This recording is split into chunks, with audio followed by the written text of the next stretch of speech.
This is the rumor report, ed, a trip to the story, on the Breakfast Club, talk to me all. Right, I want to start with this one, because this is one of the ones that I saw right when I was walking in here. Sukihana, she accepts YK Osiris's apology, and it's a very big of her, but I'm gonna just read a little bit of an inserts of what she posted. Today she says, first of all, I acknowledge that YK Osiris has apologized to me both privately and publicly, and I have chosen to accept his apology. God always forgives me, and I can always forgive others. My accepting his apology is not me accusing or lessening the severity of his actions. He's young. It is my prayer that this experience will cause him and others to be more mindful and respect personal boundaries. And yeah, she goes on, but you know why? But Suki's mom, she still wasn't having it, so I'm wondering if this apology is enough for her as well. I want to go on to say that she also said, I am pro-black women and I am not into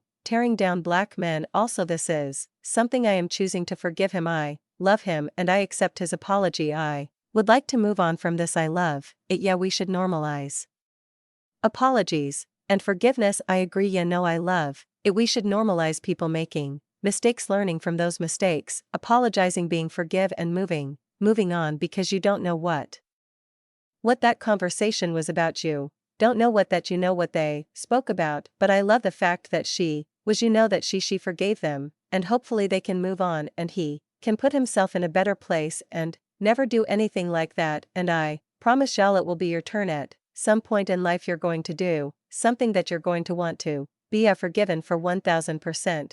1000%. I think it is very, very big of her. It's showing, you know, those type of things that can happen. Invading a woman's personal space is just nothing that you ever want to play with, and even though we're in an over-sexualized market right now, it's just like, know your boundaries. But it's very big of her to accept his apology. So we move on. For that, Lamar Odom is in the news. He's suing his former manager / ex.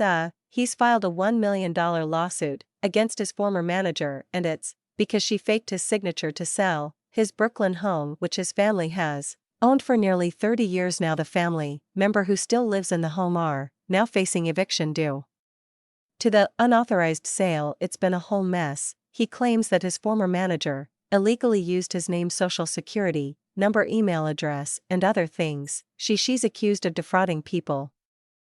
Basically, he was getting appearances and doing them, and he wasn't getting the money for it. He also claims that she still owes him money. Just really, really messy between Lamar and Tanita. So yeah, well, if she forwards the signature and he has proof, that'll be an easy one. That is, but here's my thing. If you signed a power of attorney to somebody, doesn't die, yeah, power of attorney, yeah, absolutely. But you know, when you're in a relationship, sometimes, you know, sometimes with your spouse or your girlfriend or your husband or your boyfriend, you'd be like, just sign that for me, and you don't even think about anything about it. It's not power of attorney, just your wife or your girl or your husband sign for you. You know, you got to read everything. That's like putting your name on. I mean, not just in this situation in relationships, but that's like how a lot of people in the industry get messed up with former managers, accountants, and everything like that, because you're giving them a power of attorney, but you're not really paying attention what you're giving them a power of attorney for. And the next thing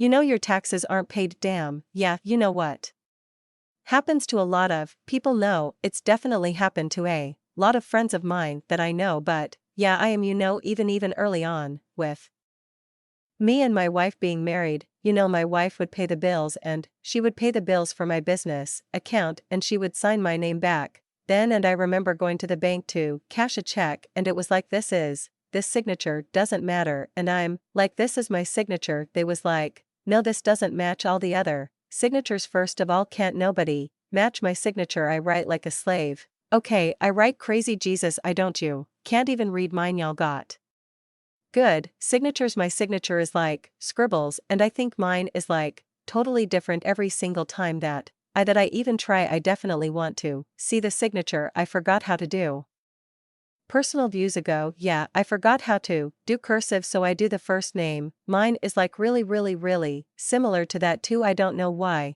they accept any of these. Yeah, No, the worst is when you go to sign your credit cards and those little electronic things, and they ask you something and all you're doing is, there's no such thing as I said. Penmanship went away with text messages. We got to do better by our ancestors. We need better signatures. Alright, HBO is clarifying. Rumors about the second season of The Idol. It's been in the news a lot. People either like the show, they don't like the show, but they were already canceling it before we could even talk about. They only have 2 episodes out right now of the weekend's Idol, but anyway, they are clarifying that they have been misreported and that the decision on season 2 of Idol has not been determined yet. But I've heard reports that a lot of people don't want the show to come back because they didn't really care to work with Abel a lot. Oh, he's difficult to work with, that's what they said. But teach his own, never know. I think that when you have a lot of pressure and that's like a show that you're creating and you're executive producing, you just have so much pressure.